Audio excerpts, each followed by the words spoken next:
Well, in French politics, it is called cohabitation. So you have a government that is of a different party, a prime minister that is of a different party than the president. And domestically, that would mean that Marine Le Pen or Joan Bardella, whoever is the prime minister of the National Rally, would dictate with its majority in parliament the domestic agenda. That means things like economic policy, security, immigration, all topics on which the National Rally has been making gains, especially when you look at the polls as to what voters care about. Immigration is one of those issues, but the president in France keeps control, of course, of foreign policy as well as defense. So that could be some relief for the pro-Europeans in France, thinking that this is something that is going to stay, the pro-European movement of Emmanuel Macron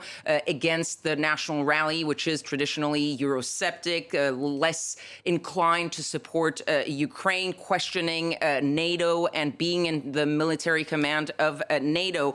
But that Rassemblement National, National Rally majority would also have control of the finances, of budget. They would be the ones with the majority in parliament to vote those budget questions. So that could put into question indirectly some of the foreign policy aspects, possibly, for example, supporting Ukraine. And in this scenario, there is another gamble for Emmanuel Macron, a longer-term gamble, which is that if they do come into power, the National Rally, it would give 3 years for French people to realize that they're not so good when they're in power. They're better when they're in the opposition, and sort of undermine possibly Marine Le Pen's chances in 2027 to head not only to the government, but to head to the Élysée Palace and become president.